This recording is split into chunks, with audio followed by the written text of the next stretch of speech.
오늘 함께 보실 말씀은 마가복음 6장 1절에서 13절입니다.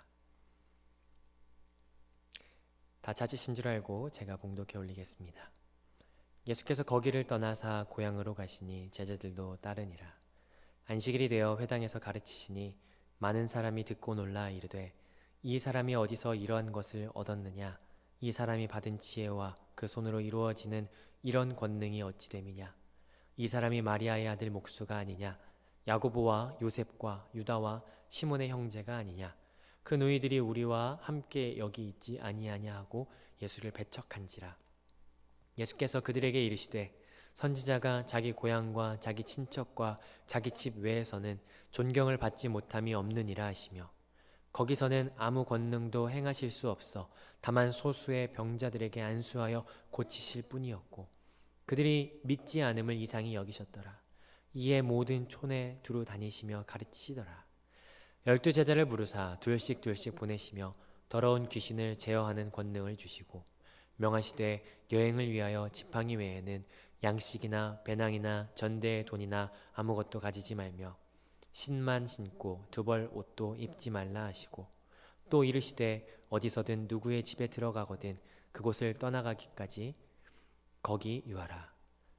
어느 곳에서든지 너희를 영접하지 아니하고 너희 말을 듣지도 아니하거든 거기서 나갈 때 발 아래에 먼지를 떨어버려 그들에게 증거를 삼으라 하시니 제자들이 나가서 회개하라 전파하고 많은 귀신을 쫓아내며 많은 병자에게 기름을 발라 고치더라. 어제까지 함께 본 마가복음 4장 5장을 다시 한번 기억해 보면요, 네 가지 비유와 네 가지 기적을 예수님께서 보여주신 것을 우리는 알 수 있습니다. 네 가지 비유는 씨 뿌리는 비유, 그리고 등불의 비유, 자라나는 씨앗, 그리고 겨자씨, 이렇게 네 가지 비유를 통해서 하나님의 나라에 대해서 예수님께서는 가르치셨고, 그리고 네 가지 기적을 통하여 하나님의 나라, 그리고 예수님이 누구신지 보여주는 장면이 풍랑을 잠잠케 하시고 귀신을 쫓아내시고 12의 혈루증에 앓던 여인을 치료하시고 야이로의 딸의 죽음을 다스리시는 그 예수님을 보여주는 것을 우리가 보았습니다. 마가복음 4장 5장은 예수님께서 하나님의 나라가 무엇인지 예수님이 누구신지를 알려주시죠. 마가는 특별히 로마인을 대상으로 쓰기 때문에 하나님의 나라가 예수님으로 임했고 자연 만물도 복종하고 귀신도 다스리시며 질병과 죽음도 다스리시는 분이심을 마가가 보여주고 있습니다. 그 네 가지 비유와 네 가지 기적을 모두 마친 이후에 오늘 6장이 시작됩니다. 오늘 6장은 1절부터 13절까지 오늘 본문인데 두 단락으로 나눌 수가 있습니다. 1절부터 6절까지는 고향에 가신 예수님, 그리고 7절부터 13절까지는 제자들을 파송하시는 예수님을 보게 됩니다. 자, 먼저 1절을 같이 함께 보도록 하겠습니다. 예수께서 거기를 떠나사 고향으로 가시니 제자들도 따르니라. 자, 그곳을 떠나셨습니다. 거기가 어딜까요? 5장 맨 마지막에 나오는 야이로의 집이죠. 그 야이로의 집을 떠나서 예수님의 고향으로 가셨어요. 예수님의 고향은 어딜까요? 예수님 태어나신 곳은 베들레헴이고 자라신 곳은 나사렛이죠. 나사렛으로 가셨어요. 나사렛으로 가셨는데 안식일이 되었습니다. 2절 제가 읽어봅니다. 안식일이 되어 회당에서 가르치시니 많은 사람이 듣고 놀라 이르되 이 사람이 어디서 이런 것을 얻었느냐? 이 사람이 받은 지혜와 그 손으로 이루어지는 이런 권능이 어찌 됨이냐? 거기서 가르쳐 주시는데요, 사람들이 그 가르침을 들으면서 놀랍니다. 놀라면서 이 권능과 이 지혜가 어디에서 났을까 하며 놀라는데 이 놀라는 사람들의 반응이 뭔고 했더니 3절 이 사람이 마리아의 아들 목수가 아니냐? 야고보와 요셉과 유다와 시몬의 형제가 아니냐? 그 너희들이 우리와 함께 여기 있지 아니하냐 하고 예수를 배척한지라. 그 반응이 배척합니다. 이 배척하다라고 하는 단어는요, 넘어지게 하다라고 하는 단어예요. 예수님이 걸림돌이 되어서 우리를 넘어지게 한다라는 거예요. 왜 배척할까요? 그곳 사람들은, 고향 사람들은 예수님을 어릴 적부터 봐왔어요. 커가는 것을 봐왔어요. 그런데 이 사람 마리아의 아들 목수가 아니냐? 어디서부터 대체 권능과 지혜를 얻었단 말이냐? 라고 하는 이 상황이 경배의 대상이 되는 게 아니라 자기들이 실족하게 하는 거예요. 예수님께서도 6절에 보니까 그들의 믿지 않음을 이상히 여기셨더라. 예수님도 놀라셨어요. 고향에 와서 이들이 믿지 않는 것을 보면서 놀라셨던 거예요. 예수님의 가르침의 문제는 아니었어요. 예수님의 그 지혜와 권능은 찬양할 수밖에 없었어요. 그런데 문제가 되는 것은 뭐냐면 예수님이 마리아의 아들이라고 알고 있는 그들의 모습이 문제가 되었다라고 하는 거죠. 유대 사회에서는요, 이 한 사람을 이야기할 때, 여러분도 아마 성경 말씀을 읽으면서 아마 아실 거예요. 한 사람을 이야기할 때는요, 그 사람을 그냥 누구누구라고 이야기하지 않아요. 어떤 아버지의 아들 누구라고 이야기하죠. 아버지의 아들로 표현을 해요. 심지어 그 아버지가 죽었어도 아버지의 이름을 붙여서 그 아버지의 아들 누구라고 표현하는 것이 일반적입니다. 근데 오늘 여기 보니까 예수님을 뭐라고 표현합니까? 마리아의 아들로 표현하는 거죠. 어머니의 아들로 사람을 부르는 것, 그것이 예수님, 마리아가 동정녀이기 때문에 그렇게 표현했다, 그거 아니고요. 지금 이 의미는요, 비하하는 거예요. 비꼬는 거죠.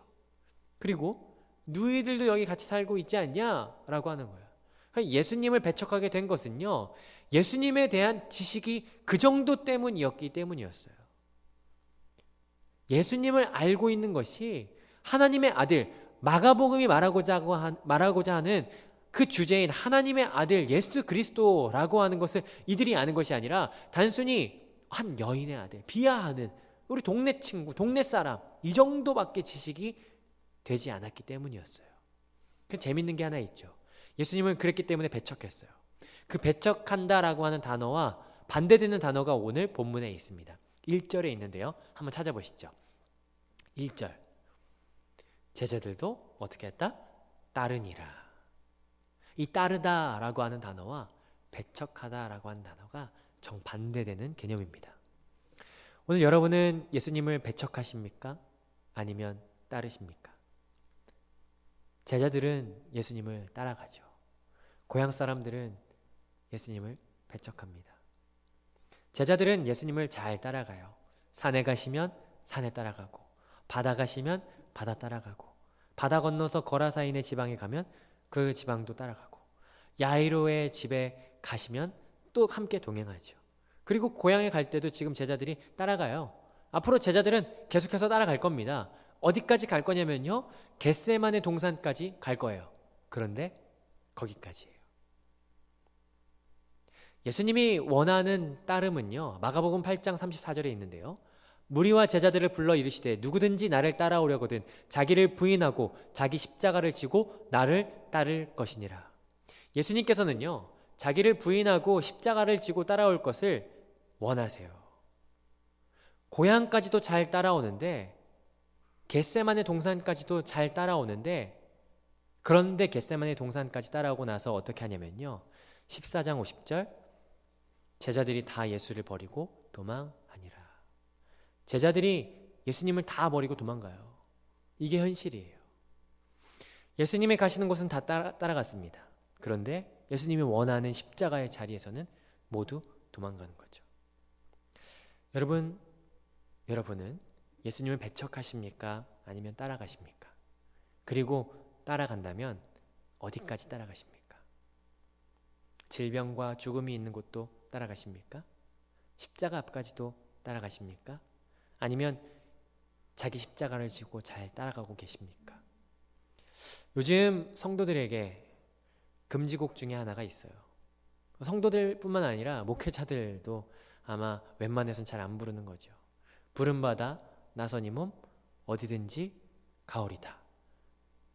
오늘 말씀을 같이 나누고 오늘 하루를 살아가시며 이 찬양을 한번 불러보시면 감회가 남다르실 겁니다. 어디든지 가오리다.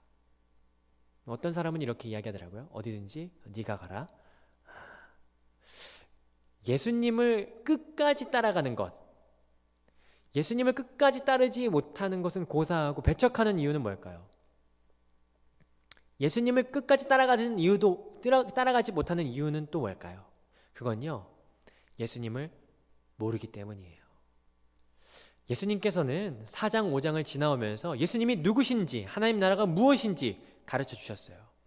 그럼에도 예수님이 누군지 모른다면 따라갈 수 없는 거예요.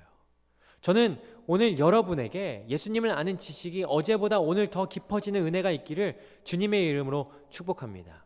예수님을 그저 몫으로만 안다면, 마리아의 아들로만 안다면 배척하는 길로 갈 수밖에 없어요.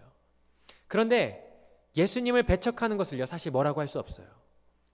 모르는데, 예수님이 어떤 분인지 모르는데 배척할 수밖에 없죠. 오히려 예수님을 알고 따라가는 것이 은혜라는 사실이에요. 예수님을 배척하는 이들에게는요, 긍휼이 필요할 뿐입니다. 예수님의 어머니 마리아도 가족들도 와서 예수님을 미쳤다고 합니다. 그런데 나중에 어떻게 됩니까? 예수님이 어떤 분인지 알고 나서 예수님을 따라가는 거예요. 예수님의 형제 야고보도요, 아마 3장에서 예수님을 붙잡으러 왔을 거예요. 미쳤다라고 하면서. 그런데 나중에는요, 예수님을 고백하면서 와요. 예수님이 누군지 알기에 단순히 자기의 형이 아니라 예수님이 이 땅에 왜 오셨고 하나님의 아들 예수 그리스도이심이 자기에게 알게 되었기에, 그래서 나중에 야고보가 어떻게 됩니까? 초대 교회들의 지도자가 되는 거죠. 마가복음은 그 예수님을 우리에게 소개하고 있습니다. 예수님은 누구신가? 다른 질문, 다른 말로 하면 나는 예수님을 얼마나 알고 있는가? 다른 말로 하면 나는 예수님을 어디까지 따라가고 있는가? 십자가까지 따라가는가? 자기 십자가를 지고 끝까지 예수님을 따라갈 수 있는가? 자기를 부인하고 십자가를 지는 자들이요, 오늘 7절부터 13절에 나타난 예수님의 제자로 파송되어지는 거죠. 예수님이 하신 것처럼 예수님이 하신 모든 것을 똑같이 가르치시고 전파하시고 고치시는 사역을 감당하게 되는 거죠. 오늘 이것이 우리에게 있어야 되는 자세인 줄 믿습니다. 우리가 예수님의 이름으로 사역하고 여러 가지 많은 일들을 하는 가운데 가장 중요한 것은 뭐냐면 예수님을 아는 지식이 어제보다 오늘 더 깊어져야 된다는 사실이에요. 예수님을 아는 것으로 말미암아, 그 예수님이 내 안에 계심으로 말미암아 우리가 더 끝까지 갈 수 있다는 사실을 잊지 않으시는 여러분 되시기를 주님으로 축복합니다. 오늘 말씀을 기억하며 두 가지 기도 제목을 나누고자 합니다. 첫 번째, 예수님을 더 깊이 알게 되는 오늘 하루가 되게 하여 주옵소서. 두 번째, 그 예수님을 알아 따라가는 오늘 하루가 되게 하여 주시옵소서. 십자가를 지고 따라갈 수 있는 오늘 하루가 되게 하여 주옵소서라고 같이 기도할 수 있는 오늘 하루가 되기를 주님의 이름으로 축복합니다.